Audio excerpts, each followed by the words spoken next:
Good evening and welcome to Alberta Primetime. I'm Jennifer Martin. And I'm Jefferson Humphreys. Beyond patient confidentiality, Alberta's health minister says medical professionals are free to speak openly. But some in our province question whether this pledge of transparency truly exists. We'll hear from some of those voices in a moment. Also tonight, avalanche rescue and recovery missions can cost taxpayers millions of dollars. Tonight, the debate over who should pay. And on the vocal point, if you don't feel safe in your community, surprising statistics indicate you're not alone. But first, healthcare gag orders. That's where Alberta Primetime begins tonight.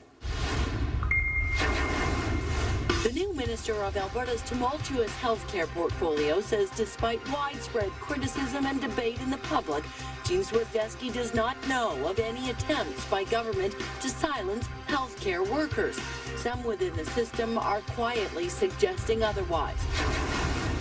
When the Calgary Herald asked the head of the Tom Baker Centre for comment on potential construction of a new cancer facility, Dr. Peter Craighead said he was forbidden to speak about non-medical issues. Are healthcare workers in the province being gagged or not? How are patients affected if healthcare workers are even afraid to speak out?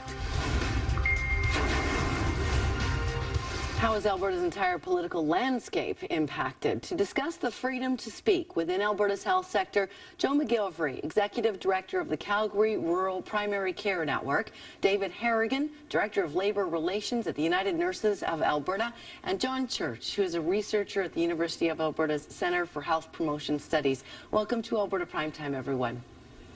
Thank you. Thank you. Alberta Health Services and the Alberta Medical Association, we should mention, declined our request to participate tonight. Health Minister Jean Swizdesky, who has been on our program several times, was not available this evening.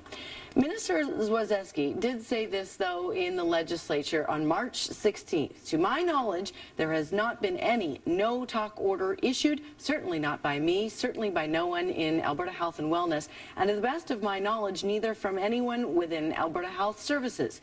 In fact, openness and transparency are two very important hallmarks of our government, and I'll ensure that's carried through. David, can a gag, however, be implied through a code of conduct, for example, or simply an environment in Alberta's health services? Well, it can, and I think in the previous code of conduct that existed, there was a pretty clear message, and a lot of employees were taking it as a gag order. I think Alberta Health Services has tried to correct that in their most recent code of conduct, but there's still a lot of confusion, and I suspect a lot of employees, the feedback I'm getting is a lot of employees are still concerned about it. Alberta Health Services, as we mentioned, declined our request to be here tonight, but they did provide us with a statement about healthcare workers speaking in public. They say, we ask that any comment on AHS policy and planning decisions be made by the appropriate officials. However, physicians are free to comment as they feel appropriate on medical and other issues related to patient care, including wait times and capacity issues. John, does that mean that doctors can then talk about policy, about planning freely? Because doctors are telling us and other members of the media that they don't really feel free to do so. Well, there seem to be contradictory statements coming from doctors and from Alberta Health and Alberta Health Services, so it's hard to tell at this point. But I know that in the past, the policy had been developed through the major health regions that communications on behalf of the regions were to be vetted through their public relations people before they took place. But they could talk. So has that changed? I'm not sure that they could talk freely in terms of what those policies that were in place. I mean, one of the foundations of our healthcare system is that we have placed our trust as a society in the expertise of doctors and nurses, and we expect that in placing that trust in them, that they should be allowed to speak freely on our behalf and to watch out for things going on in the healthcare system. And yet doctors now are feeling that that trust is in jeopardy, and that freedom to look out on behalf of their patients is now in jeopardy, so we should be concerned if doctors are feeling that way. Joe, would you agree with that? Is that how doctors are feeling in Alberta right now?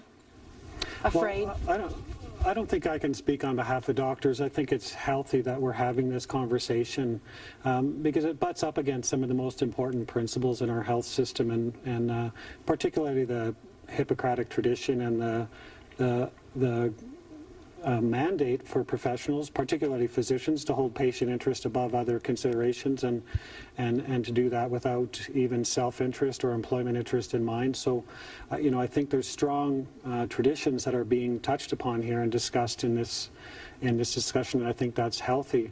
I don't really sense any kind of overwhelming fear of a gag order or that kind of thing in the circles that I move in, and I think it's good that we're having this conversation because these are important matters. David, do you agree with that? Can a gag order simply be implied? Well, I think it can, and I think it's unfortunate.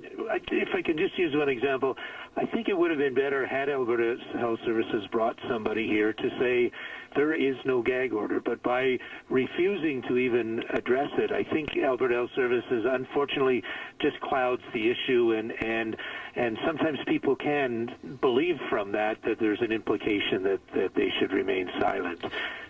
David, we've received a lot of viewer comments on the Alberta Primetime Facebook page. One of them from Trevor, the policy on what healthcare workers can and cannot say, he says, was originally designed to ensure FOIP, Freedom of Information policies, were followed. However, it's been co-opted to curtail the staff speaking about issues. Is he right there?